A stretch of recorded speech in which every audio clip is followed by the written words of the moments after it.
है आपके सामने, होपफुली मंडे या हो सकता है कल आएगा, जिसमें हम कुछ 100 most important previous year questions करेंगे हिंदी, इंग्लिश और सीडीपी के। क्योंकि प्रीवियस ईयर बहुत रिपीट होता है, 70-80% जो है वही रिपीट होता है, या मैं कहूँ ऑलमोस्ट सारे ही, थोड़ी बहुत लैंग्वेज परिवर्तन के साथ। तो बहुत महत्वपूर्ण है कि हम प्रीवियस ईयर को अच्छे से करें, चुनिंदा बिल्कुल खुद से मैं सेलेक्ट करके बैठ के, और आपके सामने 100 क्वेश्चन सीडीपी हिंदी और इंग्लिश। अगर आप वो 100 क्वेश्चन मल्टीपल टाइम रिवाइज भी कर लेंगे तो पेपर में दिक्कत आपको नहीं होगी। तो या तो मंडे करेंगे या तो कल करेंगे, कल की संभावना कल है बट कम है, बट मंडे करेंगे, तो आप बिल्कुल उसको तसल्ली से समझिएगा। चलिए लाइक शेयर सब्सक्राइब कर देते हैं। मंडे शाम को 9 बजे आप बिल्कुल टाइमर लगा के बैठिएगा। टेलीग्राम चैनल पे जो आंसर्स के साथ पीडीएफ्स हैं वो शेयर कर दी हैं, जो शॉर्ट नोट्स हैं आपके अपडेटेड वो मंडे को शेयर कर दिए जाएंगे। तो आप इतने वहाँ कनेक्टेड, मतलब कनेक्ट कर लीजिए वहाँ पे, और क्वेश्चन नंबर 1 देखिएगा और समझिएगा या जवाब दीजिएगा पोल में, ठीक। 31 क्वेश्चंस एक एक्स्ट्रा में है। आप बिल्कुल इसको ऐसे मान सकते हैं जैसे एग्जाम में आपका जो पैटर्न रहता है, 30 क्वेश्चन आते हैं। असर्शन यानी कथन, CCE reduces the stress of annual exams by replacing them with regular and comprehensive evaluation. यानी जो सीसीई है, जिसको हम सतत एवं व्यापक मूल्यांकन कहते हैं, कॉन्टिन्यूअस एंड कॉम्प्रिहेंसिव इवैल्यूएशन कहते हैं, वार्षिक परीक्षाओं के तनाव को नियमित मूल्यांकन के माध्यम से कम करता है। यानी सीसीई जो कि एक इवैल्यूएशन का सिस्टम है, सीबीएसई के द्वारा लाया गया 2009 में, if I am not wrong तो। और इसके माध्यम से क्या कहना चाह रहे हैं सीबीएसई वाले, या सीसीई किस लिए लाया गया, कि जो साल में एक बार अंत में एग्जाम हो रहे थे, कि बोर्ड होते हैं तो एक ही बार हो रहे हैं, ना कोई ग्रेड्स है ना कुछ है, या फिर बोर्ड्स तो अभी भी एक ही बार होते हैं, बट उसको भी मल्टीपल करने की बात नेशनल एजुकेशन पॉलिसी कर रही है। और अगर हम बात करते हैं यहाँ पर एक और चीज की, कि साल के अंत में ही एक बार पेपर होंगे, ये नहीं होना चाहिए। बोर्ड के अलावा भी नॉर्मल क्लासेस में भी यही होता था ना, साल के अंत में पेपर होंगे, वो नहीं होना चाहिए। उससे डर बैठता है बच्चे के अंदर। समय समय पे आप बच्चे का मूल्यांकन करते रहिए, कभी एफए फॉर्मेटिव टेस्ट लीजिए, कभी उसका असाइनमेंट का काम कराइए, उसमें जांचिए, है ना। नॉर्मल, सतत और व्यापक मूल्यांकन, और सिर्फ पेपर पेंसिल टेस्ट मत लीजिए। वो अनुशासन में कैसा है, यानी डिसिप्लिन में कैसा है, व्यवहार में कैसा है ना, स्पोर्ट्स में कैसा है, तो उन सब चीजों पे भी ग्रेड्स दीजिए बच्चे को, ठीक। तो हर एक पक्ष में जांचना, ऊपर से सतत, कॉन्टिन्यूअस, रेगुलर बेसिस पे आप असेस कर रहे हैं बच्चे को, जब वो क्लासरूम में कैसे व्यवहार करता है, बाकियों के साथ कोऑपरेशन में कैसा है, हर एक क्राइटेरिया को आप देख रहे हैं। यानी होलिस्टिक असेसमेंट हो रहा है। और साथ साथ क्या है, ड्यूरिंग टीचिंग लर्निंग प्रोसेस, यानी पूरे साल, during the annual year, during the whole year, अगर हम कहें, सिर्फ एनुअल एग्जाम्स नहीं हो रहे हैं, साल भर में कई बार बच्चे को जांचा जा रहा है समय समय पे। तो इससे क्या होगा, लास्ट में, अंत में जो फाइनल एग्जाम्स होते हैं उनका डर कम होगा। ये बात सही है, ये बात सही है एकदम। ये हुआ है सीसीई से। रीजन क्या है इसका, सीसीई फोकसेस ओनली ऑन को scholastic activities neglecting academic achievements. यानी जो सतत एवं व्यापक मूल्यांकन है वह सह शैक्षिक रणनीति या गतिविधियों पर ध्यान केंद्रित करता है, शैक्षिक उपलब्धियों की उपेक्षा करता है। यानी को स्कोलेस्टिक, दो पक्ष होते हैं। कॉम्प्रिहेंसिव का जो मतलब है यहाँ पे, सीसीई का मतलब अभी हम समझेंगे, उसमें को स्कोलेस्टिक का मतलब, को स्कोलेस्टिक यानी स्पोर्ट्स में या बाकी चीजों में, म्यूजिक में, इन सब में कितना अच्छा है बच्चा, को करिकुलर एक्टिविटीज में, सह शैक्षिक पक्षों में, शिक्षा के अलावा जो पक्ष हैं उसमें, पेन पेपर के अलावा जो पक्ष हैं। और ये नेग्लेक्ट करता है एकेडमिक अचीवमेंट को। ऐसा नहीं है, स्कोलेस्टिक यानी शैक्षिक या एकेडमिक जिसको हम कह रहे हैं उसको भी इंक्लूड करता है, और को स्कोलेस्टिक को भी। तो ये कहना तो गलत हो गया। शैक्षिक और सह शैक्षिक दोनों को अपने अंदर समाहित करता है। ऐसा नहीं है कि शैक्षणिक उपलब्धियों की अवहेलना होगी या उपेक्षा होगी। तो ए तो सही है बट आर गलत है। A is true but R is false. ऐसा कहना गलत होगा कि सिर्फ फोकस करता है को स्कोलेस्टिक पे। देखिए सीसीई को एक बार हम समझ लेंगे थोड़ा सा, अगर इसकी फुल फॉर्म की भी हम बात करें, सीसीई यानी continuous and comprehensive evaluation. Continuous and comprehensive evaluation हम इसको कहते हैं। सीबीएसई के द्वारा मूल्यांकन का एक सिस्टम है, कैसे आप बच्चे को जांचेंगे उसका एक सिस्टम है, ठीक। कॉम्प्रिहेंसिव का मतलब यहाँ व्यापक होता है, कॉन्टिन्यूअस का मतलब यहाँ सतत होता है, कि ये ऑनगोइंग प्रोसेस है। आकलन साल में एक बार मत करिए। तो जब साल में एक बार ना हो करके समय समय पे आकलन होता रहेगा, ऑनगोइंग प्रोसेस बन जाएगी। कभी एफए हो रहे हैं, कभी प्री मिड टर्म हो रहे हैं, कभी मिड टर्म हो रहे हैं, फिर टर्म एंड यानी एनुअल हो रहा है, हाफ ईयरली, ये सब अलग अलग समय पे अलग अलग एग्जाम्स हैं, कभी प्रैक्टिकल हैं। तो ऑनगोइंग प्रोसेस बन गई तो डर खत्म हो जाएगा बच्चे में कि साल के अंत में पेपर आ रहे हैं और या तो पास या तो फेल। साल में कई बार पेपर हो रहे हैं तो डर चला गया, ठीक है। लेकिन कॉम्प्रिहेंसिव का मतलब यहां पे क्या है, कॉम्प्रिहेंसिव का मतलब है हर एक पक्ष में, यानी होलिस्टिक, सर्वांगीण रूप से आप बच्चे के दिमाग को भी और बाकी पहलुओं को भी, वो इमोशनली कैसा है, लीडरशिप क्वालिटी है कि नहीं है, मॉनिटर बना रहे हैं तो कितना अच्छा काम कर रहा है। तो स्कोलेस्टिक यानी शैक्षिक, एकेडमिक पक्ष, पढ़ाई लिखाई की अगर हम बात करें तो वो हो गया शैक्षिक पक्ष या एकेडमिक्स या स्कोलेस्टिक एस्पेक्ट। दूसरा ये अपने अंदर समाहित करता है को स्कोलैस्टिक को भी, जिसको हम सह शैक्षिक कहते हैं, यानी शिक्षा के साथ साथ होने वाले जो भी पक्ष हैं आपके, यानी सिर्फ कॉग्निटिव दिमाग का ही नहीं, फिजिकल, सोशल, इमोशनल, इन सभी पहलुओं को शामिल करके रखा है, तो सह शैक्षिक कहलाएगा, सह शैक्षिक। और इन दोनों को मिलाकर के हम होलिस्टिक असेसमेंट या होलिस्टिक डेवलपमेंट की बात करते हैं, कि हम बच्चे को होलिस्टिकली क्या कर रहे हैं, जांच रहे हैं। क्या कर रहे हैं, होलिस्टिकली जांच रहे हैं, यानी सर्वांगीण रूप से, होलिस्टिक। बात सही है नहीं है, होलिस्टिक। ठीक, इतनी बात क्लियर है? कोई दिक्कत परेशानी इस बात को समझने में हो तो बता दीजिए। ठीक है, तो ये कहना गलत होगा कि सिर्फ जो है इसको एकेडमिक्स को नेग्लेक्ट कर रहे हैं और सिर्फ को स्कोलास्टिक को करिकुलर एक्टिविटीज, नहीं भाई, दोनों को करते हैं। ध्यान जो है सीसीई में दोनों पे दिया जाएगा। क्वेश्चन नंबर 2 देखिएगा और बताइएगा कि ये क्या पूछ रहा है और आपको सही उत्तर कैसे ढूंढना है। क्वेश्चन नंबर 2 है, development refers to the progressive changes that occur over time in individuals, यानी विकास वो प्रक्रिया है, वो प्रगतिशील प्रक्रिया है जिसमें बेहतरी के लिए परिवर्तन होते हैं इंसान में समय के साथ। ठीक है, shaping their physical, emotional and cognitive abilities, यानी बच्चे के संज्ञान, शरीर और संवेग, इमोशंस, इन सब को शेप करता है विकास। ये सब डेवलप होता है, विकसित होता है समय के साथ विकास की प्रक्रिया में। विच of the following statements best describes holistic development, सर्वांगीण विकास किसे कहेंगे? अभी तो बात की थी, जिसमें विकास के सभी पहलुओं को साथ में जोड़ करके विकसित किया जा सके, वो सर्वांगीण है, यानी ऑल राउंड डेवलपमेंट, यानी फिजिकल, कॉग्निटिव, सोशल, इमोशनल, यानी विकास के सभी पहलुओं को जांचा जा सके, वो सर्वांगीण विकास कहलाएगा। ठीक, तो अगर हम देखें तो holistic development focuses only on the academic growth, ये तो सिर्फ कॉग्निटिव पक्ष को ही ध्यान में रख रहे हैं, सिर्फ एकेडमिक क्यों, है ना, सिर्फ एकेडमिक क्यों? ठीक, तो इग्नोर कर देगा सोशल, इमोशनल, नहीं भाई, विकास के जो ये 4 मुख्य प्रकार हैं, 3 ही कहेंगे, पीसीएस और ई साथ में आ जाएगा, फिजिकल, कॉग्निटिव, सोशल, इमोशनल। तो सिर्फ फिजिकल पे या सिर्फ कॉग्निटिव पे नहीं, सभी विकास के पहलुओं पे या विकास के प्रकार पे। Holistic development involves the growth of physical, cognitive, emotional and social aspects, ensuring well round development या ऑल राउंड डेवलपमेंट। संपूर्ण विकास से तात्पर्य है शारीरिक, संज्ञानात्मक, भावनात्मक और सामाजिक पहलुओं का विकास, जो संपूर्ण विकास सुनिश्चित करता है। थर्ड है, holistic development focuses on academic learning but gives priority to social skills and physical health only. ऐसा नहीं है कि ये एकेडमिक लर्निंग पे ही फोकस करता है और प्रायोरिटी देता है सामाजिक और शारीरिक कौशलों को, सभी कुछ प्रायोरिटी है इसमें। Holistic development emphasises physical development while ignoring the emotional, ऐसा नहीं है कि एक पे ध्यान देने के लिए दूसरे को इग्नोर करने की जरूरत है ना। तो अगर हम देखें, संपूर्ण विकास में शारीरिक, संज्ञानात्मक, भावनात्मक और सामाजिक पहलुओं का विकास शामिल है, यानी विकास के सभी पहलू, जो विकास के 4 मुख्य प्रकार हैं, और उन 4 में भी 3 ही मानिए आप, जो आपकी एनसीईआरटी बोलती है, PCSE, physical, social, physical, cognitive, social और इमोशनल।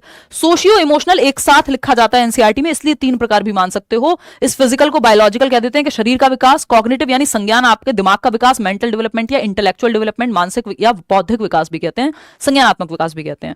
फिर है सोशल, यानी समाज में कैसे रहना है, और सोशल से ही रिलेटेड है सोशियो इमोशनल बोलते हैं, सामाजिक, सामवेगिक, आपके इमोशंस और समाज में रहने के तौर तरीके आप सीख रहे हैं। तो ये 3 मुख्य प्रकार हैं, इन तीनों में ही सारी दुनिया समाहित है विकास की, यानी सभी प्रकार का विकास।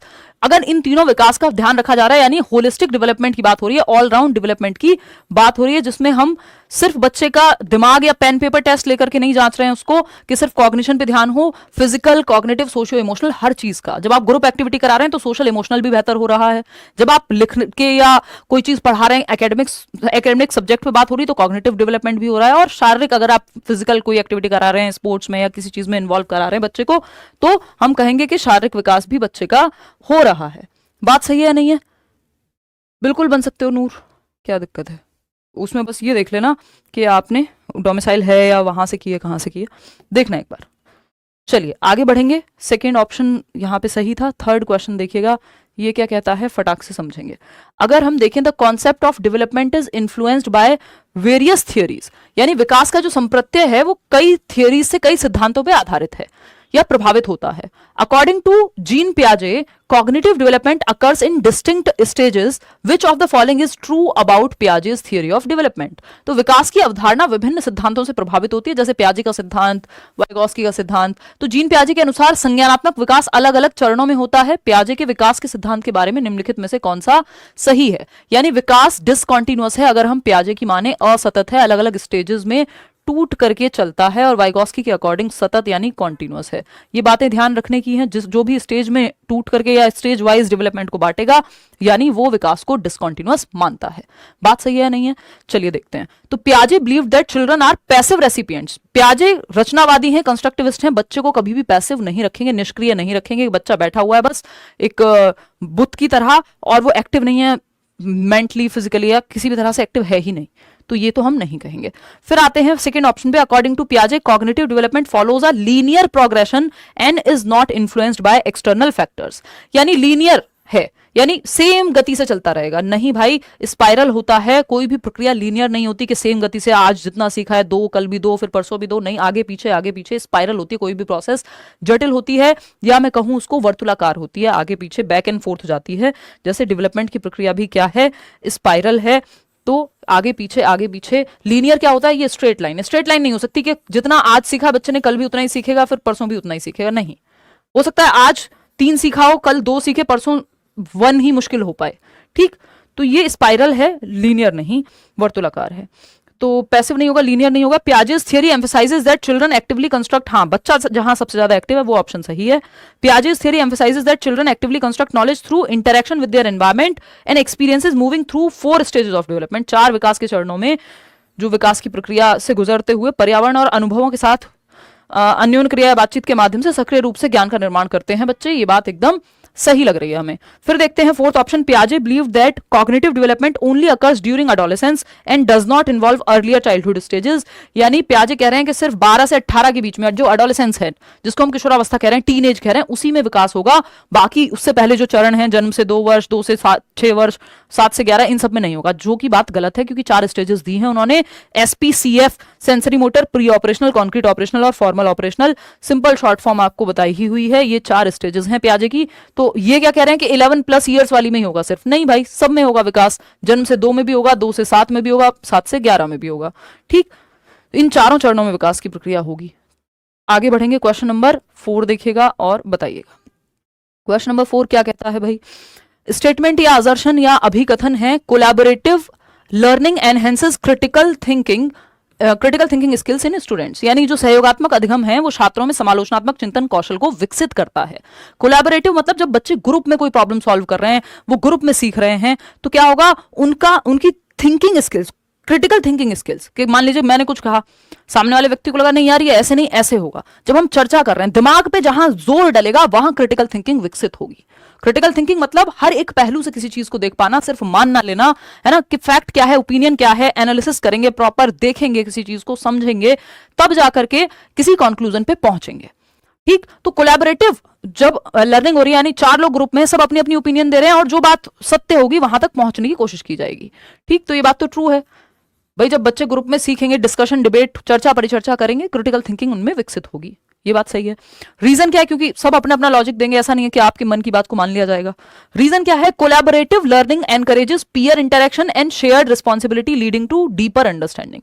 ये जो कोलैबोरेटिव लर्निंग है, सहयोगात्मक अधिगम है, जब यहाँ 4 बच्चे एक साथ सीख रहे हैं, पीयर इंटरेक्शन होता है, बातचीत होती है पीयर्स की, यानी साथी समूह की, आपके सेम एज के लोगों की, आपके क्लासमेट्स की। ठीक, and shared responsibility. Shared responsibility है कि हमें, मान लीजिए डिबेट हो रही है, डिबेट समझते हैं, बहस नॉर्मल भाषा में कहते हैं हम। अब डिबेट में 4 बच्चों का ग्रुप है जो किसी चीज के प्रो है कि भाई टेक्नोलॉजी से फायदा है हमें। एक ग्रुप है जो ये कहता है कि इलेक्ट्रिक व्हीकल्स को चलाओ, इससे ये फायदा है। दूसरा ग्रुप है जो कह रहा है नहीं, इलेक्ट्रिक व्हीकल्स के खिलाफ हैं हम। अब ये 4 लोग, शेयर्ड रिस्पॉन्सिबिलिटी है, एक व्यक्ति एक पॉइंट देगा, दूसरा व्यक्ति दूसरा पॉइंट देगा जो इसके पक्ष में होगा। 4 लोग ग्रुप में हैं, ठीक, एक दूसरे के साथ हैं। ऐसे ही ऑपोजिट ग्रुप में भी ये चीज होगी। तो क्या होगा? क्रिटिकल थिंकिंग, सोचने पे विचार होगा, शेयर्ड रिस्पॉन्सिबिलिटी हो गई, डीपर अंडरस्टैंडिंग है, शेयर्ड रिस्पॉन्सिबिलिटी हो गई कि आपको किसी पक्ष में जरूरी नहीं है कि एक ही व्यक्ति बोलेगा, क्योंकि साथ में सब एक काम कर रहे हैं तो सबकी रिस्पॉन्सिबिलिटी उसमें डिवाइडेड होगी। लीडिंग टू डीपर अंडरस्टैंडिंग यानी गहन समझ, बेहतर समझ होगी, क्योंकि सब मिलकर के किसी एक लक्ष्य की ओर काम कर रहे हैं। बात ये भी सही है।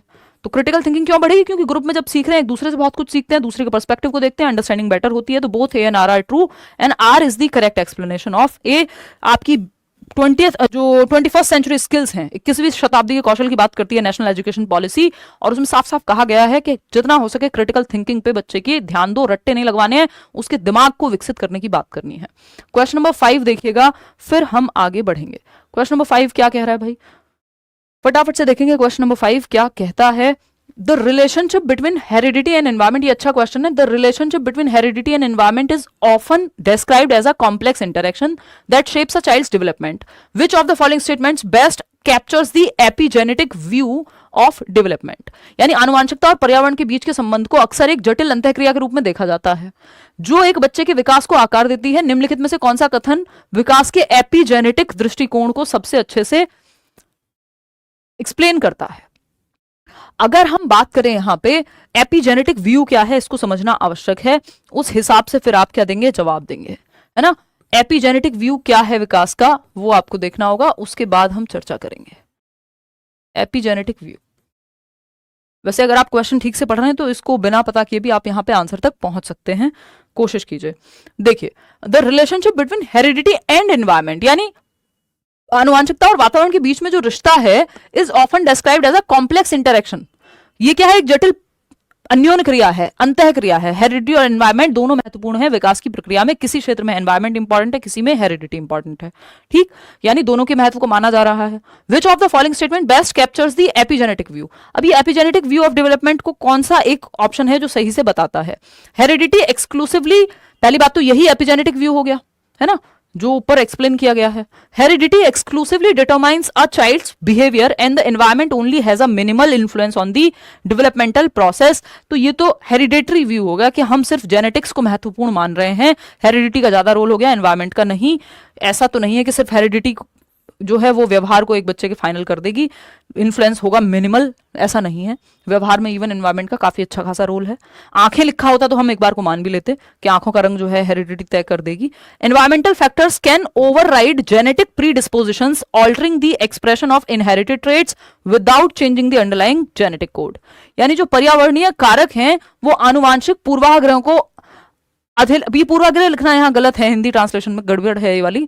पर्यावरणीय कारक आनुवांशिक जो भी लेख हैं या आनुवांशिकता है जो आपकी पहले से आपको हेरिडेटरी गुण जो मिले हैं निर्धारित को अधिलेखित कर सकते हैं। अंतर्निहित आनुवांशिक कोड को बदले बिना आनुवांशिक लक्षणों की अभिव्यक्ति को बदल सकते हैं। समझने की कोशिश करते हैं, बाकी ऑप्शंस भी पढ़ लेते हैं पहले। Heredity and environment function independently with heredity determining physical traits and environment shaping personality only. ऐसा नहीं भाई एनवायरमेंट जो है सिर्फ पर्सनैलिटी को ही शेप कर रहा है, और पर्सनैलिटी तो कौन सी पर्सनैलिटी ये भी हमें नहीं पता यहाँ पे, ठीक है। फोर्थ क्या है, और हेरिडिटी जो है वो सिर्फ फिजिकल ट्रेट्स को ही कर रही है, आपकी इंटेलिजेंस को भी हेरिडिटी काफी हद तक तय करती है, तो ये कहना भी गलत हो जाएगा। फोर्थ है environmental factors are the sole determinants of a child's development with heredity playing no significant role.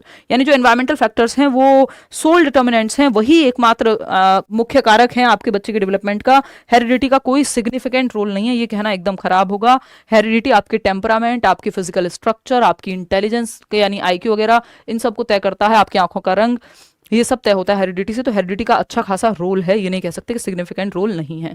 Even heredity कुछ केसेस में तो ये कहा ही जाता है कि ब्लूप्रिंट देती है, और इवन एपिजेनेटिक व्यू भी ऐसा ही मानता है कि हेरिडिटी आपकी रॉ मटेरियल देती है, बेसलाइन देती है, आपको एक ब्लूप्रिंट दे देगी कि उसके ऊपर फिर एनवायरमेंट तय करेगा कि ये जो ब्लूप्रिंट मिला है इससे आपका पोटेंशियल बाहर निकलेगा या नहीं, लिमिट सेट कर देती है अगर मैं कहूं तो environmental factors can override genetic predispositions altering the expression of inherited traits without changing the underline genetic code.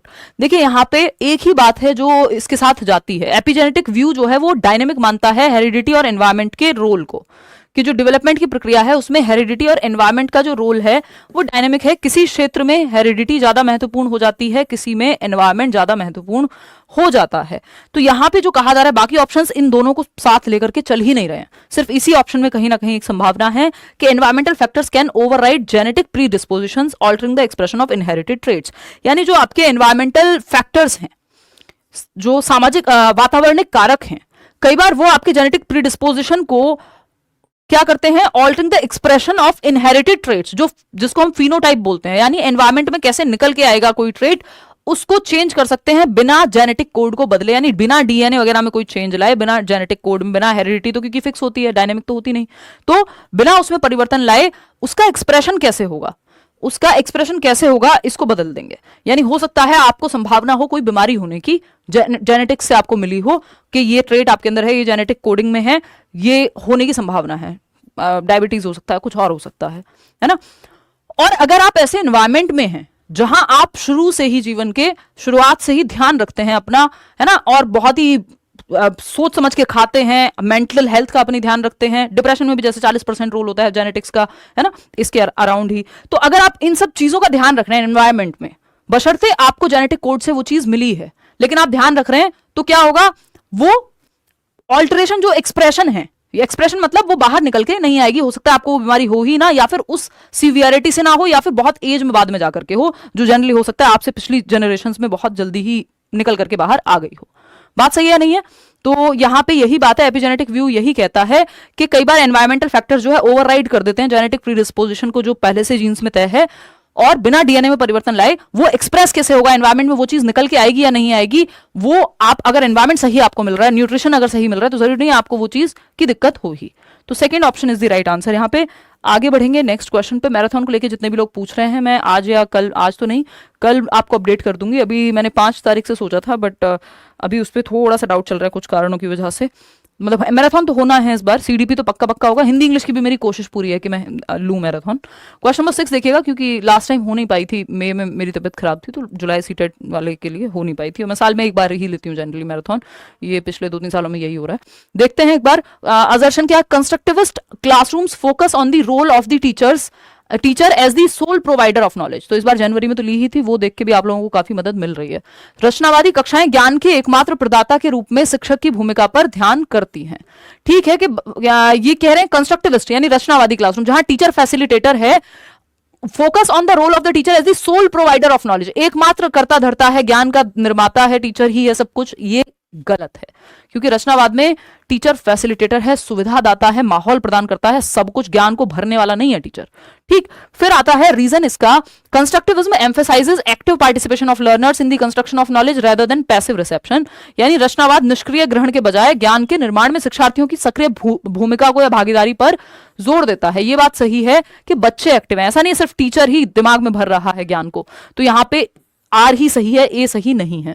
तो A is false but R is true. Fourth option is the right answer. इस हिसाब से अगर हम देखें, आगे बढ़ेंगे question number 7 पे।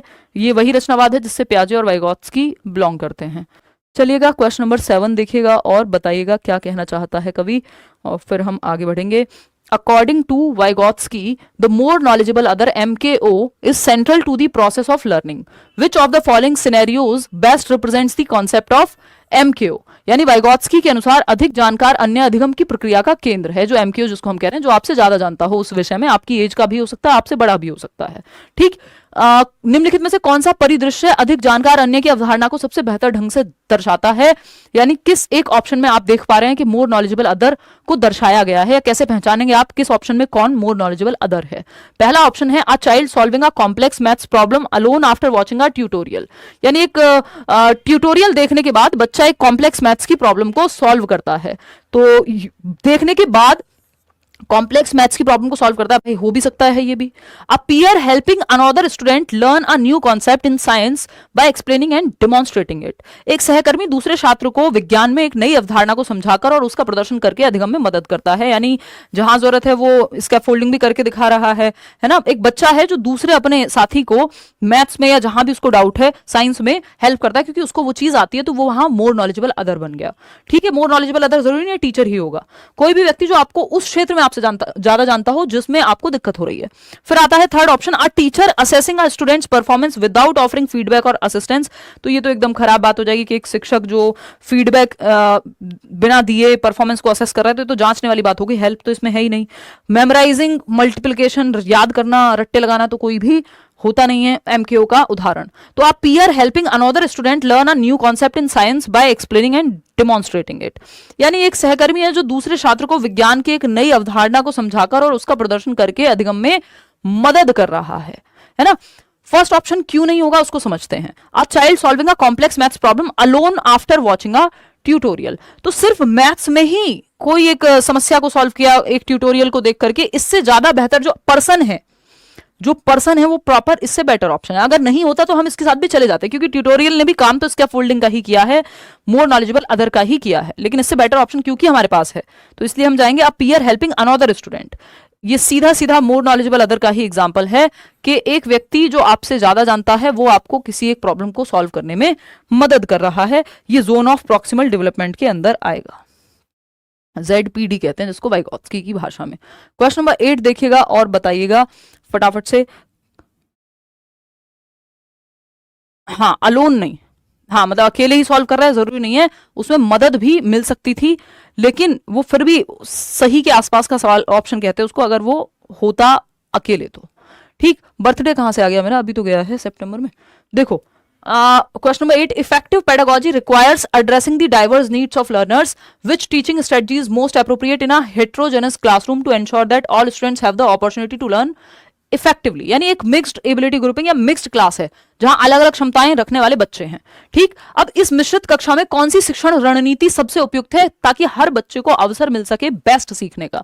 तो पहला ऑप्शन है grouping students by ability and teaching each group with different levels.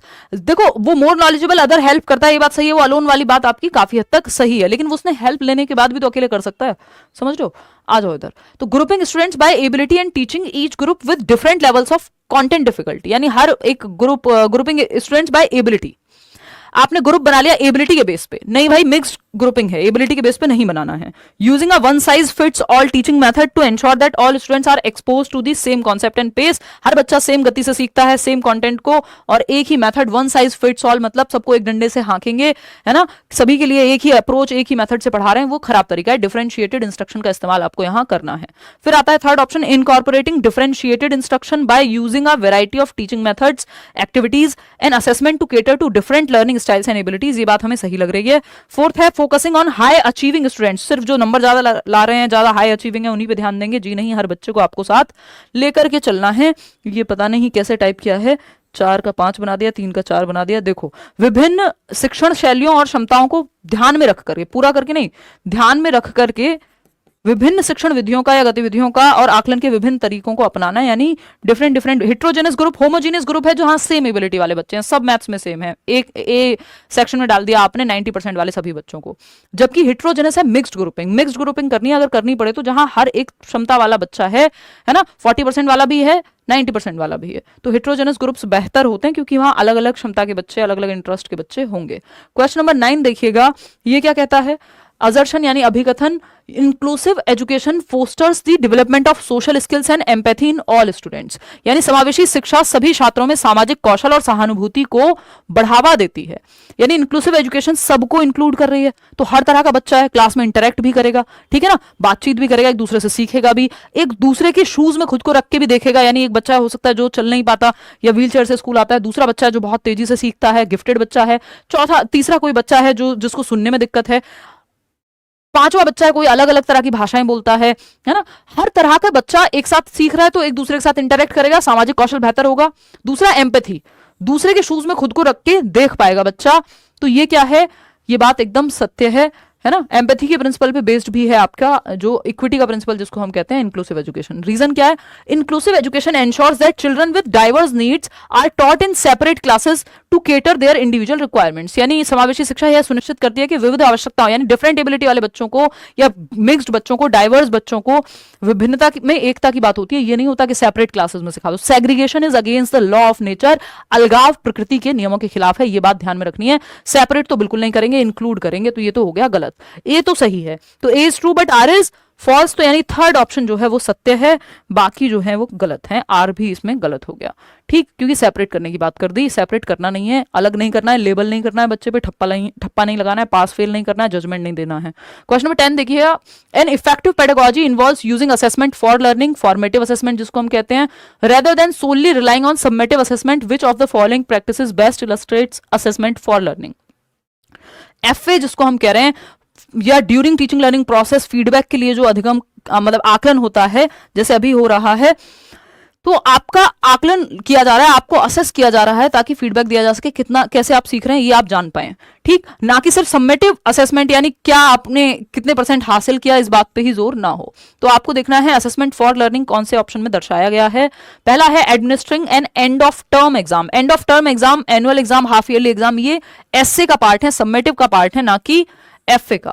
S A तो यहाँ पे फिर एविडेंस के लिए, जजमेंट के लिए यूज हो जाता है कई बार। Providing regular immediate feedback during activities to help students identify their strengths and areas for improvement, यानी छात्रों को उनकी ताकत और सुधार के लिए क्षेत्रों की पहचान करने में मदद करने के लिए गतिविधियों के दौरान नियमित और तत्काल प्रतिपुष्टि प्रदान की जा सके, यानी समय समय पे फीडबैक मिल रहा है बच्चों को। हाँ, असेसमेंट फॉर लर्निंग है ये, क्योंकि सीखने के लिए आकलन, यानी आप ये क्वेश्चन सॉल्व कर रहे हैं, मॉक टेस्ट दे रहे हैं, ताकि जहां गलती हो वो उसका फीडबैक आपको मिले, कितना आपको आता है, कहां और कितना इंप्रूव किया जा सकता है, ये आपको पता लगे।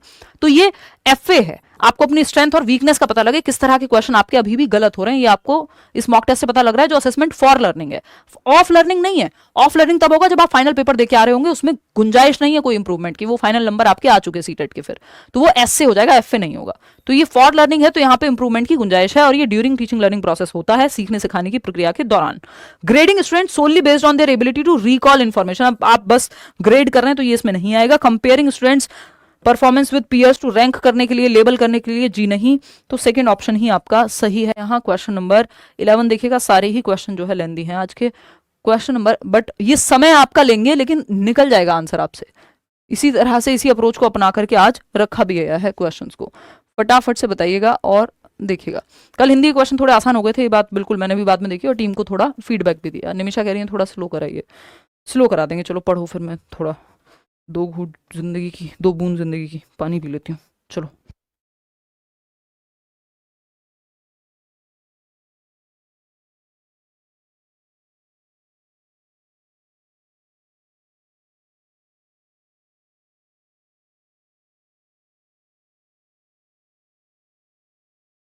देखिएगा और बताइएगा।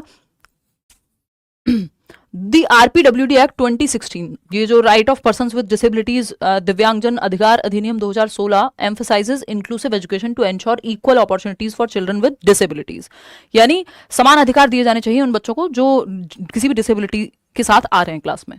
आरपीडब्ल्यूडी एक्ट 2016 ये कहता है, which of the following practices aligns most closely with the principles of inclusive education under the act, यानी समावेशी शिक्षा के सिद्धांत के साथ, यानी एजुकेशन फॉर ऑल के सिद्धांत के साथ कौन सा एक इंक्लूसिव एजुकेशन को ध्यान में रख करके, तो आरपीडब्ल्यूडी एक्ट ऑलरेडी ही सपोर्ट करता है इंक्लूसिव एजुकेशन को। तो पहचानना है कौन से ऑप्शन में इंक्लूसिव एजुकेशन को ध्यान में रखा गया है। Establishing separate schools exclusively for children with disabilities to ensure focused attention on their need, यानी ब्लाइंड बच्चे हैं यदि या दृष्टिबाधित है तो उनको एक ब्लाइंड स्कूल भेज दो, ये गलत है। सेपरेट नहीं करना है आपको, एक ही स्कूल के नीचे एजुकेशन फॉर ऑल, एक ही छत के नीचे सबको सिखाना है। तो ये इंक्लूसिव एजुकेशन नहीं है, ये सेपरेट कर रही है। जहां सेपरेशन हो वो इंक्लूसिव एजुकेशन नहीं हो सकती। सेकंड है encouraging students with disabilities to join regular classrooms and providing them with appropriate accommodation such as assistive devices, resource teachers and a barrier free environment. बिल्कुल सही है कि आप एक रेगुलर स्कूल में दिव्यांग छात्रों को भी नियमित कक्षाओं में सिखा सके, रेगुलर स्कूल के अंदर जहां जरूरत पड़े वहां सहायक उपकरण दें, संसाधन दें, बाधा मुक्त वातावरण दें। बाधा मुक्त वातावरण क्या होता है, आपका एनवायरमेंट बैरियर नहीं बनना चाहिए। कैसे कि एक बच्चा जो व्हील चेयर से आता है तो आप या तो उसकी क्लासरूम को ग्राउंड फ्लोर पे लगवाइए, फर्स्ट फ्लोर पे सीढ़ियों से चढ़ के अगर वो नहीं जा सकता है, या फिर अपने सिस्टम में एकोमोडेशन यानी परिवर्तन कीजिए, मॉडिफिकेशन कीजिए, सिस्टम में बदलाव कीजिए, बच्चे में नहीं। बच्चे के लिए सिस्टम है, सिस्टम के लिए बच्चा नहीं है। Change the system not the child, ये एक फिलॉसफी है इंक्लूसिव एजुकेशन की। यानी बैरियर फ्री एनवायरमेंट क्या होगा, या तो आप रैंप बना दीजिए स्कूल में कि बच्चे की व्हीलचेयर भी जा पा रही है, नॉर्मल बच्चा भी जा पा रहा है, इंफ्रास्ट्रक्चर में चेंज कीजिए स्कूल के, या फिर आप क्या कीजिए लिफ्ट लगवाइए, कुछ भी इस तरह करिए। हमारे तो खैर डेवलपिंग नेशन है, अभी लिफ्ट का कॉन्सेप्ट बहुत रेयर स्कूल्स में मिलेगा, ठीक। तो ये परिवर्तन, लेकिन हाँ ये तो गवर्नमेंट स्कूल्स में भी रैंप वगैरह का यूज तो होता है सीढ़ियों के बजाय, तो ये बात तो सही है। Offering limited participation opportunities with disabilities in regular school, यानी रेगुलर स्कूल में डिसेबल्ड बच्चों के लिए बहुत लिमिटेड ऑप्शन ही रखो, ये कहना गलत होगा, ये कोई इंक्लूसिव एजुकेशन नहीं है। Focusing only on academic performance while ignoring the emotional and social need, नहीं भाई, विकास के सभी पहलुओं को आपको देखना है, बच्चे की इमोशनल और सोशल नीड्स को भी समझना है। तो सेकेंड ऑप्शन ही है जो इंक्लूसिव एजुकेशन की बात करता है कि आप सिस्टम में चेंज करके, मॉडिफाई करके सिस्टम को, इंफ्रास्ट्रक्चर को, और हर तरह के बच्चे को सिखा पाएं। क्वेश्चन नंबर 12 देखिएगा और बताइएगा क्या कहना चाहता है। 12वां सवाल ये क्या कहता है, right to education act mandates that all private school reserve 25% of their seats for children from economically weaker section, EWS category के लिए 25% सीट्स हर प्राइवेट स्कूल में रिजर्व होनी चाहिए। यानी अगर 100 बच्चे पढ़ रहे हैं, यानी 100 बच्चे हैं, तो 25 बच्चे उसमें से आर्थिक रूप से कमजोर वर्ग से आने चाहिए। ये रिजर्वेशन है कि उनको आप फ्री एजुकेशन वहां पे दे रहे हैं, है ना। क्योंकि वो प्राइवेट स्कूल की फी अगर अफोर्ड नहीं कर सकते, इसका मतलब ये नहीं है कि उनको सिखाया नहीं जाना चाहिए, एक अच्छे स्कूल में पढ़ने का उनको अधिकार नहीं है। एंड डिसएडवांटेज यानी कोई भी अलाभान्वित या फिर हम कहें वंचित समूह से आने वाला बच्चा। What is the primary goal of this provision, ये क्यों बनाया गया है राइट टू एजुकेशन एक्ट में कि ईडब्ल्यूएस कैटेगरी के 25% कोटा होना चाहिए। पहला है to ensure that children from privileged backgrounds receive a higher quality of education in exclusive environment, कि ये सुनिश्चित किया जा रहा है कि जो प्रिविलेज बैकग्राउंड से बच्चे आ रहे हैं, जो धनाढ्य हैं या फिर सामाजिक आर्थिक रूप से संवर्धित हैं, बेहतर हैं, उनको एक अलग एक्सक्लूसिव सिस्टम दो, वो बाकी बच्चों से अलग पढ़े। नहीं, ये तो उल्टी बात कर रहा है कि हर तरह का बच्चा साथ में पढ़ सके। To integrate children from diverse socio economic backgrounds into the same learning environment and promote social equity, यानी विभिन्न सामाजिक आर्थिक पृष्ठभूमि के बच्चों को एक ही शिक्षण वातावरण में एकीकृत करना और सामाजिक समानता को बढ़ावा देना, कि समाज में सब समान हैं, इस चीज को बढ़ावा मिल सके, चाहे किसी के पास रिसोर्सेज हैं या नहीं है तो वो भी इंसान ही, तो वो इस चीज को बढ़ावा दिया जा सके कि सब एक साथ सीख सकते हैं। चाहे एक बच्चा जो आर्थिक रूप से कमजोर वर्ग से आता है वो भी सेम स्कूल में सीख सकता है। हालांकि इन बच्चों के साथ होता बहुत उत्पीड़न है एट टाइम्स, कि क्योंकि इनके लंच बॉक्सेस, इनकी यूनिफॉर्म उतनी शायद चमकती हुई नहीं होती जितनी बाकी बच्चों की होगी, क्योंकि ये ऑलरेडी वीकर सेक्शन से जा रहे हैं। तो ऐसा कई बार होता है कि अलग अलग आधार पर इनके साथ गड़बड़ होती है, बट वो टीचर्स की जिम्मेदारी है कि वहाँ पार्शियलिटी उस तरह से ना हो, ये बच्चे भी कंफर्टेबली इंक्लूडेड महसूस कर सकें जो इकोनॉमिकली वीकर सेक्शन से भी आ रहे हैं। To provide financial assistance directly to parents of disadvantage children, नहीं आप फाइनेंशियल असिस्टेंस कितना दे दोगे कि उनके बच्चों के पेरेंट्स को पैसे दोगे, ये स्कूल का काम थोड़ी है, ये तो गवर्नमेंट देखे। फोर्थ है to replace public schools with private schools as the primary source of education for all children, कि पब्लिक स्कूल ही मेन बन जाए और प्राइवेट स्कूल की बजाय पब्लिक स्कूल्स को ही, उल्टा बोला है ना इन्होंने, हाँ पब्लिक स्कूल्स को हटा दो, प्राइवेट स्कूल में एडमिशन दे के, ये कोई उद्देश्य नहीं है, यहाँ पे सिर्फ 25% की बात हो रही है। तो यहाँ पे कि हर विभिन्न आर्थिक पृष्ठभूमि के बच्चे एक स्कूल में सेम लर्निंग एनवायरनमेंट में, जो इंक्लूसिव एजुकेशन कहता है, एक छत के नीचे सीख सके और यहाँ पे सोशल इक्विटी आए, समाज में एक समता आए कि हर कोई साथ में रह सकता है या सीख सकता है। तो second option is the right answer. आगे बढ़ रहे हैं, क्वेश्चन नंबर 13 देखिएगा, वाइगॉत्स्की का क्वेश्चन है, अच्छा सवाल है, फटाफट से आप जवाब देंगे। ये कहता है Vygotsky emphasized the role of language in cognitive development particularly as a tool for thought, which of the following statements best illustrates the relationship between language and thought according to Vygotsky, यानी Vygotsky ने संज्ञानात्मक विकास में भाषा की भूमिका पर जोर दिया है, विशेष रूप से विचार के लिए एक उपकरण के रूप में, यानी आपकी जो थिंकिंग है, आपका जो संज्ञान है, आपकी सोचने समझने सीखने दिमाग का जो विकास है, वो भाषा के माध्यम से बेहतर होगा। ये बात तो सही है। पहला है language and thought are completely independent and develop separately. जब वाइगॉत्स्की कह रहे हैं तीन चीजें हैं, सोसाइटी, कल्चर और लैंग्वेज, समाज, संस्कृति और भाषा, जो बहुत महत्वपूर्ण है दिमाग के विकास के लिए, कॉग्निटिव डेवलपमेंट के लिए। तो लैंग्वेज एक टूल है, ग्रेटेस्ट टूल है ह्यूमंस का, भाषा जिसके माध्यम से वो दिमाग का विकास कर पाते हैं। जैसे आपकी समझ का विकास अभी मैं और आप भाषा के इस्तेमाल से, तो हम लोग अपनी अंडरस्टैंडिंग बेटर कर रहे हैं कि आप ये कॉन्सेप्ट समझेंगे फिर पेपर में करके आ पाएंगे, ठीक। तो ये कहना तो गलत होगा यहाँ पे कि थॉट और लैंग्वेज इंडिपेंडेंटली चलते हैं, सेपरेटली एक टाइम के बाद जाके मर्ज हो जाते हैं। ये तो ये कह ही नहीं रहा कि भाषा टूल है, इसने तो भाषा के टूल को साइड ही कर दिया, तो ये ऑप्शन गलत हो गया। जबकि ये पार्शियली सही है, आधा सही है, क्योंकि शुरुआत में होते हैं अलग, लेकिन वो शुरुआत तो लिखा नहीं है यहाँ। Language initially serves a social purpose and later becomes a tool for internal thought, यानी भाषा शुरुआत में एक सामाजिक उद्देश्य को फुलफिल करती है कि बच्चा जो है समाज में मम्मी खाना दे दो, इससे बात कर ली, उससे बात कर ली, समाज में इंटरेक्ट कर सके। पहला भाषा जिसको सोशल स्पीच कहते हैं, जो 2 वर्ष से ही बच्चा भाषा बोलना शुरू कर देता है, मम्मी खाना दे दो, बातचीत करेगा, तो वो सामाजिक पर्पस है, सामाजिक अंतःक्रिया इंटरेक्शन को फुलफिल कर रही है। फिर धीरे धीरे प्राइवेट स्पीच आएगी 3 से 6 वर्ष में, वो खुद से बातें करेगा, अपने ही दिमाग को दिशा देने लगेगा। फिर साइलेंट इनर स्पीच आ जाएगी, यानी इंटरनलाइज हो गई, दिमाग में चली गई स्पीच, अब आप किताब पढ़ के अपनी समझ बना रहे हैं बिना बोले। तो ये क्या है, इंटरनल थॉट को भी, इंटरनल थॉट के लिए भी फिर आप दिमाग में सोच रहे हैं बाहर बिना बोले, और इस सोचने से, इस थिंकिंग से, क्रिटिकल थिंकिंग कर रहे हैं, क्या कर पा रहे हैं, अपना दिमाग का विकास कर पा रहे हैं।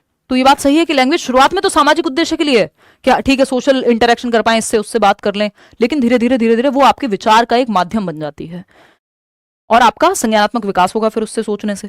थॉट ओवर थिंकिंग से नहीं, thought always proceeds language development in children.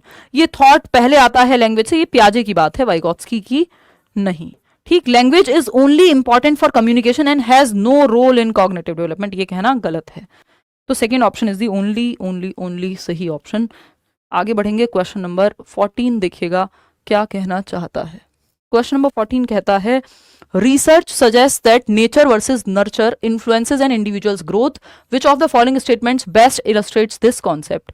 यानी शोध से पता चलता है कि प्रकृति बनाम पोषण का जो ये विवाद है मनोविज्ञान में या बाल विकास में किसी व्यक्ति के विकास को प्रभावित करता है। निम्नलिखित में से कौन सा कथन इस अवधारणा को सबसे अच्छी तरह से दर्शाता है। नेचर वर्सेस नर्चर, नेचर मतलब हेरिडिटी, नर्चर मतलब एनवायरमेंट, ये दोनों विकास को प्रभावित करते हैं। इसके बारे में कौन सी बात सही है या फिर नेचर सही होता है। देखिए, A child inherits a predisposition for high intelligence यानी heredity but does not reach their full potential due to a lack of stimulating educational opportunity। ये बात सही है कि एक बच्चे को उच्च बुद्धि यानी हेरिडिटी से उसका IQ अच्छा मिला है, बुद्धि का स्तर जो कि हेरिडिटी से ज्यादा प्रभावित होता है वो अच्छा मिला है। एक प्रवृत्ति आनुवांशिक है, यानी ये जो प्रवृत्ति आपकी आनुवांशिक है, ठीक है, लेकिन उत्तेजक शैक्षिक अवसर यानी या फिर कहूं कि सुगम वातावरण नहीं मिला जहां उसका ब्रेन को स्टिमुलेशन मिले, उसके दिमाग के विकास के लिए उसको चैलेंजिंग एनवायरनमेंट मिले, वो मिला ही नहीं। तो अपॉर्चुनिटीज ही नहीं मिली, एजुकेशनल अपॉर्चुनिटीज नहीं मिली, अच्छी शिक्षा ही नहीं मिली, तो दिमाग का विकास जितना हो सकता था या जो IQ मिला था उस लेवल पे वो पोटेंशियल बाहर निकल के कभी आ ही नहीं पाएगा। बहुत केस में ऐसा होता है, ये बात सही है। फिर भी देख लेते हैं second option, a child's behaviour is entirely controlled by the genetic makeup regardless of environmental conditions. ऐसा नहीं है कि बच्चे का जो व्यवहार है वो सिर्फ हेरिडिटी से निर्धारित होता है और एनवायरमेंट का इसमें कोई रोल नहीं है। भाई, जिस एनवायरमेंट में आप रहते हैं उससे आपका व्यवहार बहुत हद तक प्रभावित होता है, तो ये कहना तो गलत होगा। फिर है third option, a child raised in a nurturing environment will automatically develop high intelligence even without genetic predisposition. यानी एक बच्चा जो एक नर्चरिंग एनवायरमेंट में बड़ा हुआ है, जिसको एक अच्छा एनवायरमेंट मिला है, वो ऑटोमेटिकली ही हाई इंटेलिजेंस डेवलप कर देगा, बेशक जेनेटिक प्रीडिस्पोजिशन उसको ना मिला हो, यानी बेशक IQ या हेरिडिटी से, पेरेंट्स से, जेनेटिक्स से उसको बुद्धि का स्तर उतना अच्छा ना मिला हो या बिल्कुल खराब मिला हो, लेकिन फिर भी अच्छा एनवायरमेंट एकदम उसको बढ़िया से स्कूल में भेज दोगे तो बुद्धि आ जाएगी, अचानक से IQ बढ़ जाएगा। ऐसा नहीं होता। अगर बेसिक, हमने कहा ना basic limit, raw material limit set करती है हेरिडिटी, लोअर लिमिट भी और हायर लिमिट भी। लोअर लिमिट अगर IQ ही 20 है तो बच्चा कितने भी महान स्कूल में भेज दो आप, वो तो अपना ध्यान भी नहीं रख पाएगा 20 IQ वाला बच्चा, है ना। अगर IQ ही एकदम एवरेज से भी बहुत कम है तो IQ थोड़ी बढ़ा दोगे आप। इंटेलिजेंस या IQ को भी अगर हम साइड करते हैं, जो इंटेलिजेंस की बात हम कर रहे हैं कि हमें पेरेंट्स से मिल रही है, हेरिडिटी का बहुत बड़ा रोल है बुद्धि में, अगर बिल्कुल ही वो खत्म मिली है तो कैसे एनवायरमेंट उसको बढ़ा देगा, तो ये कहना तो गलत होगा। तो दोनों ही इंपॉर्टेंट है, अगर अच्छा एनवायरमेंट नहीं मिला तो भी बेकार, और एनवायरमेंट मिल गया और आपको इंटेलिजेंस नहीं मिली तो भी दिक्कत है। Heredity dictates an individual's future while environmental factors do not have any significant impact। भाई, environment का भी बहुत significant impact है और heredity का भी। विराट कोहली में मान लीजिए हेरिडेटरी क्षमता है कि वो स्पोर्ट्स में अच्छा कर सकते हैं, कुछ हद तक रही होगी, लेकिन अगर वो एनवायरमेंट 7-8 साल की उम्र से ही वो सही एनवायरमेंट नहीं मिलेगा तो आप हेरिडिटी और एनवायरमेंट दोनों के ही इंटरप्ले से आपका डेवलपमेंट हो सकता है, हवा में नहीं। ठीक, तो first option is the right answer. A child inherits a predisposition for high intelligence heredity but does not reach their full potential due to a lack of stimulating educational opportunities. तो यदि एनवायरमेंट सही नहीं मिला तो वो potential तक नहीं पहुंच पाएगा, बेशक हेरिडिटरी क्षमता ज्यादा मिली हो। ये बात एकदम सही है, क्लियर है बात। नेचर वर्सेस नर्चर डिबेट की जब हम बात करते हैं तो नेचर कहा जाता है हेरिडिटी को, यानी प्रकृति को जिसमें बदलाव संभव नहीं है, जो फिक्स्ड है, बहुत कई जनरेशंस में जाकर के बहुत स्लो चेंजेस होते हैं। तो नेचर की जब हम बात कर रहे हैं इसको हेरिडिटी कहेंगे, हेरिडिटी, जेनेटिक्स, जो आप कहना चाहें, आनुवांशिकता। और ये क्या है? फिक्स्ड है, या मैं कहूं स्टैटिक है, स्थिर है।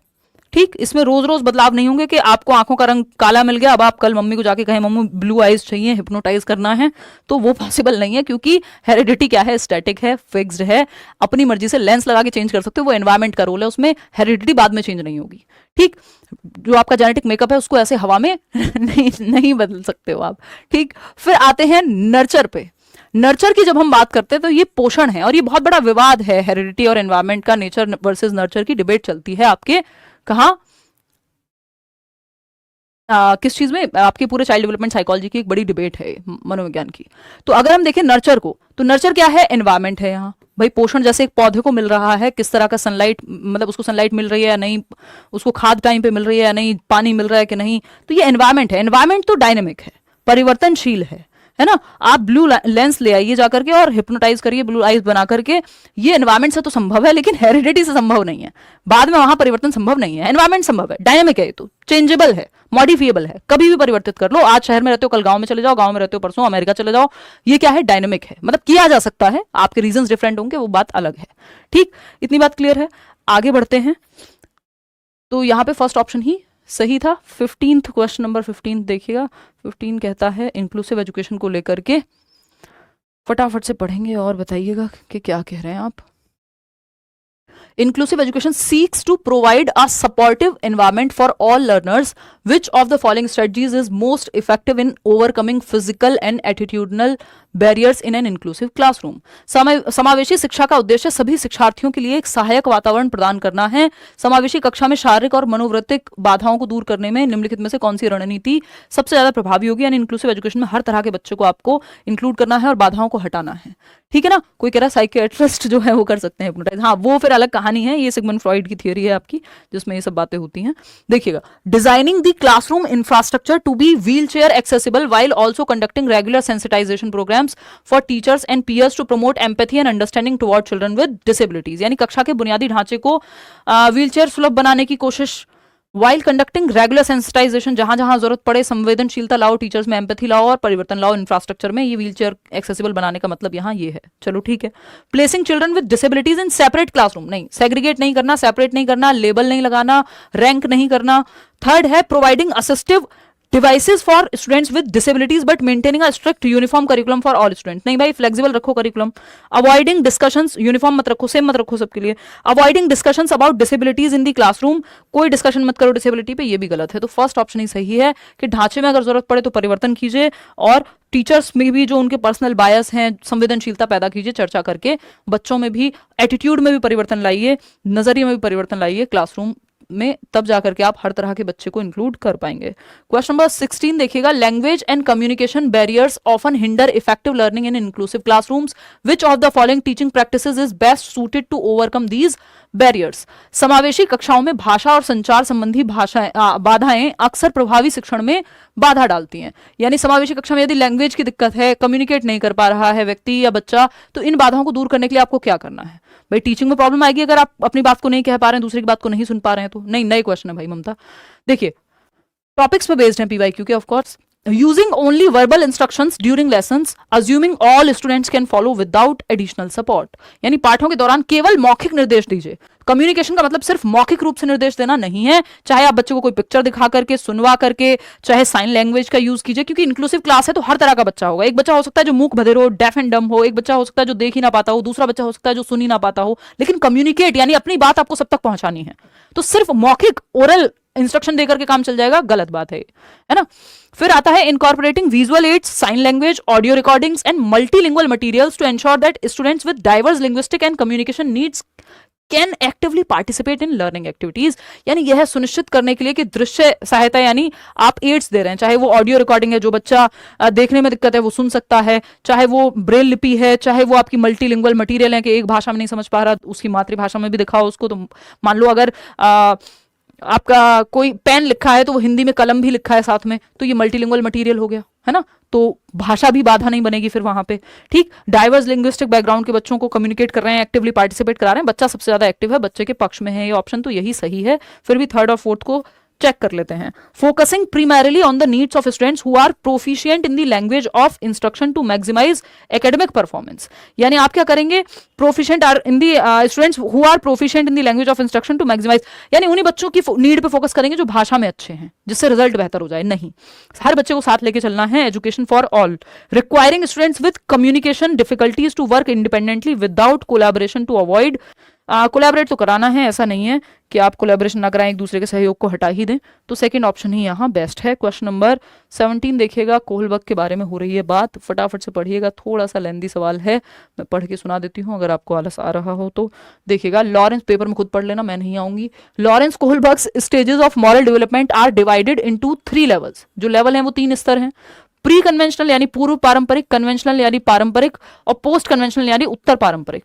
Which of the following statements, और हर एक लेवल पे 2 स्टेजेस हैं, यानी टोटल 6 स्टेजेस हैं, चरण हैं और 3 स्तर हैं। Best reflects Kohlberg's post conventional level of moral development, जो हाईएस्ट लेवल है, परंपरागत बोल सकते हो आप इसको, यानी परंपराओं के परे of moral development, where individuals make decisions based on universal ethical principles, व्यक्ति जो है सार्वभौमिक नैतिक सिद्धांतों पे, यानी वो उसके खुद के प्रिंसिपल्स हैं जिसके आधार पे वो लेगा डिसीजन। पहला है individuals at the post conventional level make moral decisions based on the approval of others, तो ये तो अप्रूवल ऑफ अदर्स पहला लेवल हो गया, पनिशमेंट से बचने के लिए, रीजन बाहर है इसका। Individuals at the post conventional level tend to prioritize social order and obey rules to maintain harmony within the society. ये सेकेंड लेवल है कि रूल्स को मान रहे हैं क्योंकि हारमोनी चलती रहे, नहीं. फिर है individuals at the post conventional level consider universal ethical principles such as justice, human rights and equality, sometimes even defying laws और authority when they conflict with these principles. अपने सिद्धांतों के सामने अगर कुछ आड़े आएगा, अगर अपने सिद्धांतों के, चाहे वो लॉज ही क्यों ना हो, तो उनको भी बदलने के लिए व्यक्ति खड़ा हो जाएगा. यही है कि यहाँ पे बात चल रही है कन्वेंशन के परे है, आपके खुद के एथिकल प्रिंसिपल्स पे आप चलेंगे. इंडिविजुअल्स एट दी, यानी आपका खुद का सही गलत, individuals at the post conventional level make decisions based solely on self interest and the desire to gain rewards और अवॉइड पनिशमेंट. ये भी आपका बिल्कुल सेल्फ इंटरेस्ट पे चल रहा है, तो म्यूचुअल इंटरेस्ट फर्स्ट लेवल है, ये सेकंड स्टेज है. और तो थर्ड ही यहाँ पे सही है, जो लास्ट या highest level of moral development के लेवल पे है, यानी आपके नैतिक विकास के हाईएस्ट लेवल पे है, सिक्स्थ स्टेज पे है, पोस्ट कन्वेंशनल उत्तर परंपरागत. क्वेश्चन नंबर 18 देखिएगा. Children with learning disabilities face unique challenges in educational settings. Which of the following teaching strategies is most effective in supporting students with learning disabilities, यानी कौन सी रणनीति बच्चे जिनको disability है, कोई भी डिसलेक्सिया है, कुछ भी हो सकता है, उनको सपोर्ट करने के लिए बेस्ट होगी. पहला है encouraging students with learning disabilities to follow the same pace.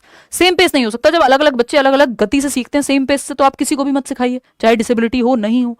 फिर आता है second option, providing individualized learning plans, breaking tasks into smaller manageable steps and using a variety of teaching methods. हाँ, मल्टीपल तरीके से सिखाओ, छोटे भागों में बांट दो. अगर लर्निंग डिसेबिलिटी हो सकता है एडीएचडी हो, तो पार्ट्स में तोड़ के मुश्किल काम को छोटे छोटे पार्ट्स में जब आप बांट देते हैं तो वो प्रॉब्लम, बड़ी प्रॉब्लम को सॉल्व किया जा सकता है. Expecting students with learning disabilities to achieve academic milestones at the same time पे नहीं, सेम गति से भी नहीं, रोड मेमोराइजेशन कराना ही नहीं है. तो सेकंड ऑप्शन ही है जो यहाँ पे एक सेंसिबल ऑप्शन बनता है कि व्यक्तिगत योजनाएं बनाइए, इंडिविजुअलाइज्ड एजुकेशन प्लान आईईपी बनाइए, बच्चे की नीड्स को, उसके इंटरेस्ट को, उसके गति को, पेस को देखते हुए आप लेसन प्लानिंग कीजिए. क्वेश्चन नंबर 19 देखिएगा. ये कहता है development is a continuous process that occurs throughout a person's life. जीवन पर्यंत चलता है विकास. Which of the following examples best illustrates this principle, यानी विकास का एक सिद्धांत है कि विकास जीवन पर्यंत चलने वाली एक प्रक्रिया है, लाइफ लॉन्ग चलता है. इसके सपोर्ट में कौन सा ऑप्शन सही है? पहला है a child's intellectual abilities remain static once they have learned basic problem solving skills. एक बार जब बच्चे ने बुनियादी समस्या समाधान कौशल सीख लिए हैं तो जीवन पर्यंत बौद्धिक क्षमताएं सेम रहने वाली हैं. बौद्धिक क्षमताएं बेहतर होती जाती हैं जैसे जैसे आप प्रॉब्लम सॉल्विंग, डिसीजन मेकिंग, अपने दिमाग का इस्तेमाल करते जाएंगे. इंटेलेक्चुअल एबिलिटीज बढ़ती हैं, ऐसा नहीं है कि सेम रहती हैं. आज स्टूडेंट आईक्यू सेम रहेगा, थोड़ा बहुत ऊपर नीचे जाएगा, लेकिन इंटेलिजेंस सिर्फ आईक्यू नहीं है, और आपकी बुद्धि की जो समझ है, इवन जो आईक्यू आपको मिला है उसको आप ठीक से यूटिलाइज कैसे करेंगे, सीख करके ही तो करेंगे. चलिएगा खैर. सेकंड ऑप्शन है student struggles with reading comprehension in early grades but improve significantly with practice and guidance as they grow older. एक बच्चा है जो रीडिंग कॉम्प्रीहेंशन यानी उसको पढ़ के समझने में दिक्कत हो रही थी शुरुआती क्लासेस में, फर्स्ट सेकंड थर्ड वॉट, फिर वो धीरे धीरे प्रैक्टिस करता है, गाइडेंस से उसको हेल्प मिलती है और वो सीख जाता है. बात तो सही लग रही है. फिर भी बाकी ऑप्शन पढ़ेंगे. Development is restricted to physical growth and does not encompass emotional और कॉग्निटिव डेवलपमेंट. नहीं आता भाई, वो तो आएगा. सिर्फ फिजिकल ग्रोथ थोड़ी आएगी, हाइट का बढ़ना ही डेवलपमेंट थोड़ी, वो तो ग्रोथ है, जस्ट एक पार्ट है डेवलपमेंट का. फिर आता है all children achieve developmental milestones at exactly the same age, यानी हर एक बच्चा जो है सेम एज पे, सेम टाइम पे डेवलपमेंटल माइलस्टोन या डेवलपमेंटल टास्क बोलते हैं जिसको, कि 2 साल के बच्चे को बोलना शुरू कर देना है तो सारे बच्चे जो है 2 साल में पूरा सेंटेंस बोल पाएंगे, जरूरी नहीं है. कई बार बच्चे 2-2 3-3 साल तक भी नहीं बोलते, और जब बोलते हैं तो बहुत, मतलब इट डिपेंड्स कि कई बार उनको स्पीच थेरेपी लगती है, कई बार वो एक्सेप्शनल लैंग्वेज एबिलिटी के साथ पैदा हो रहे हैं, तो मतलब डे 1 से तो नहीं, बट समय से भी पहले, डेवलपमेंटल टास्क से पहले भी सीख जाएंगे. तो ये कहना गलत होगा. एग्जैक्ट सेम टाइम पे, स्टेज सेम रहती है, टाइम जरूरी नहीं है. आगे बढ़ेंगे. क्वेश्चन नंबर 20 देखिएगा और हम आगे बढ़ेंगे. देखिए, तो अगर हम बात करते हैं यहाँ, according to Gardner's theory of multiple intelligences, educational strategies should be adapted to cater to the different intelligences that children possess. यानी गार्डनर की थियोरी में 8 प्रकार हैं, तो सिखाने के तरीके भी मल्टीपल हो सकते हैं. Which of the following teaching strategies best reflects the application of bodily kinesthetic intelligence in the classroom? यानी कौन सा एक ऑप्शन है जो बॉडीली काइनेस्थेटिक को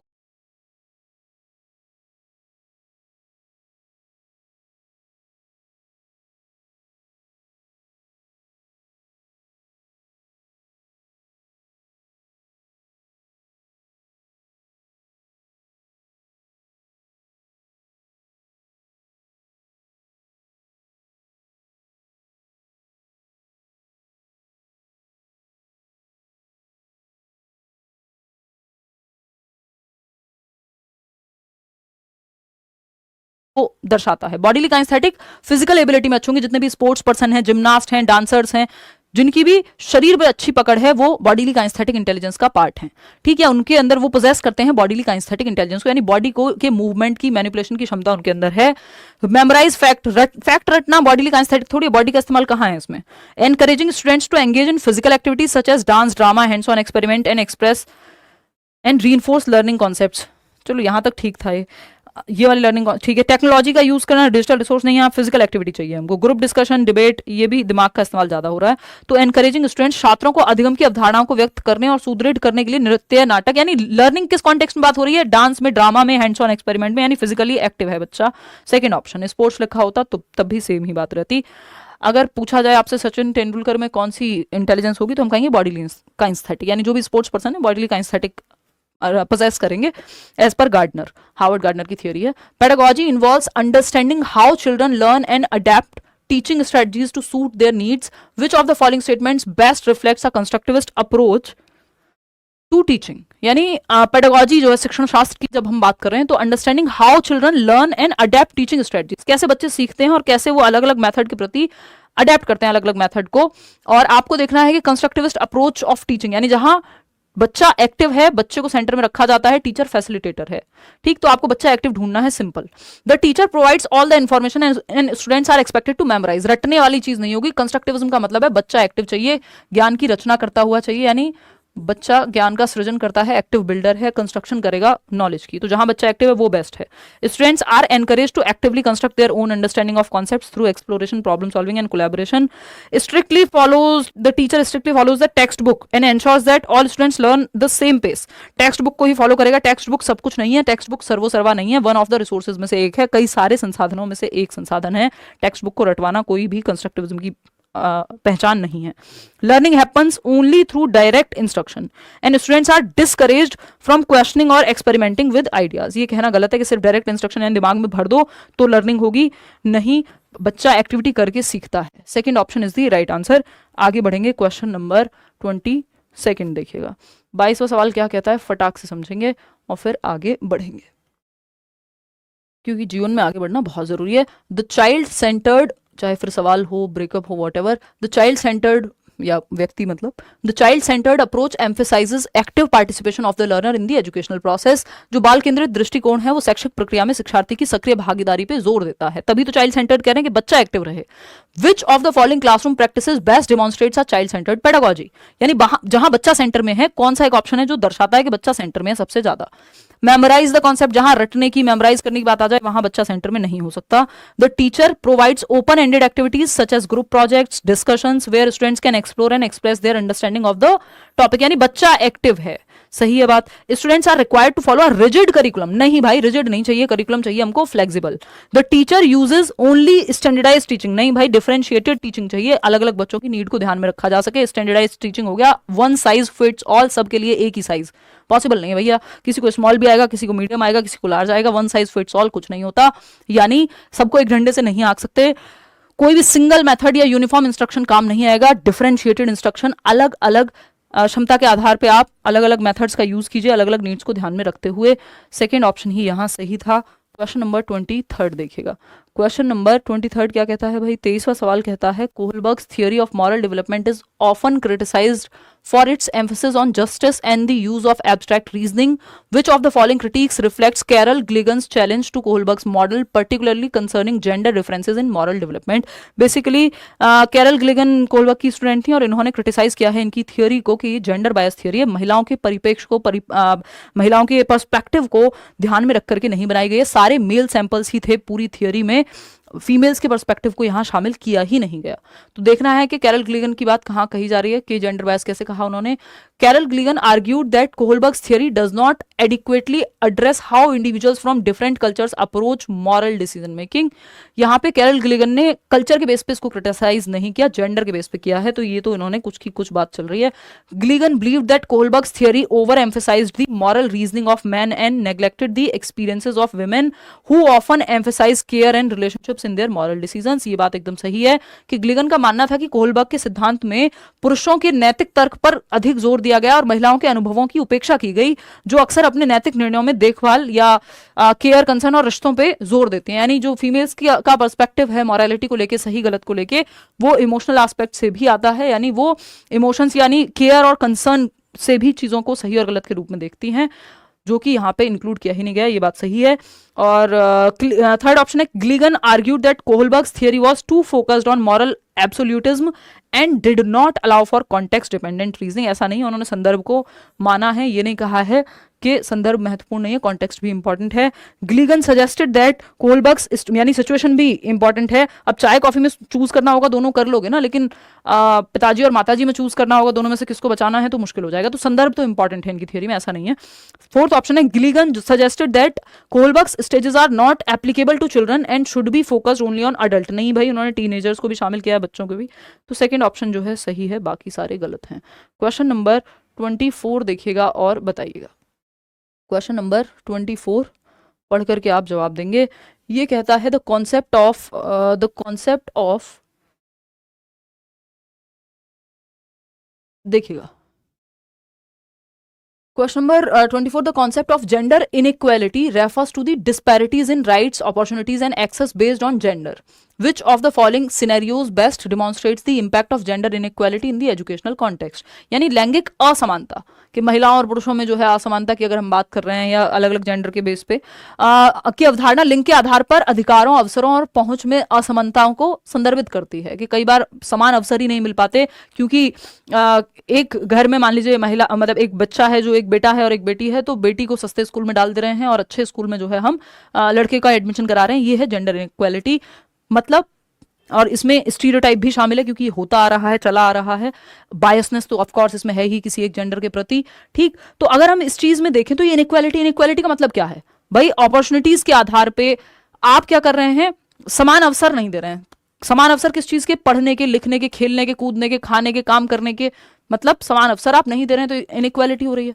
ठीक, निम्नलिखित में से कौन सा परिदृश्य है जो शैक्षणिक संदर्भ में यानी एजुकेशनल कॉन्टेक्स्ट में कहां इनइक्वालिटी का उदाहरण आपको नजर आता है इन चार ऑप्शन में से? Boys and girls perform equally in academic subjects, यानी जो एकेडमिक सब्जेक्ट्स हैं, जो शैक्षणिक विषय हैं, मान लीजिए आपकी क्लास में 8 विषय हैं, 10 विषय हैं, वॉट 6 विषय हैं, अगर आप 8-10 तो वहां हो जाते हैं टीचिंग ट्रेनिंग टाइप्स में, है ना। 5 विषय हैं 10वीं में मान लीजिए, तो यहाँ पे लड़के और लड़कियां बराबर परफॉर्म कर सकते हैं। लड़कियां भी टॉप कर सकती है, लड़के भी टॉप कर सकते हैं, बात सही है। 90% कोई भी ला सकता है, मतलब अगर 90% की बात करें तो in academic subjects, but girls are more often encourage to pursue subjects related to humanities while boys are encourage to pursue sciences. यानी जबकि लड़कों को, मतलब सब्जेक्ट पे तो लिखा नहीं, साइंस पे तो लिखा नहीं है कि लड़का पढ़ रहा है कि लड़की। कोई भी व्यक्ति जो पढ़ेगा अच्छे समझ में आएगा, काम बन जाएगा, नंबर आ जाएंगे या वट एवर, समझ बन जाएगी। जबकि लड़कों को विज्ञान को, लेकिन इसमें भी क्या होता है, सब्जेक्ट कोई भेदभाव नहीं करता, फिर भी लड़कियों को प्रोत्साहित किया जाता है ह्यूमैनिटीज के सब्जेक्ट लेने के लिए, कला वर्ग के सब्जेक्ट लेने के लिए, आर्ट्स के सब्जेक्ट्स लेने के लिए, तुम होम साइंस ले लो, और लड़कों को साइंस, मैथ्स, इन सब के लिए प्रोत्साहित किया जाता है। ये बात एकदम गलत है, और यहीं पे जेंडर इनइक्वालिटी शामिल है कि हम दोनों लोगों को लोगों की तरह या मनुष्य की तरह देख ही नहीं रहे, हमने एक जेंडर को ऊपर और एक को नीचे समझ रहे हैं। यह है गड़बड़, ठीक है ना। और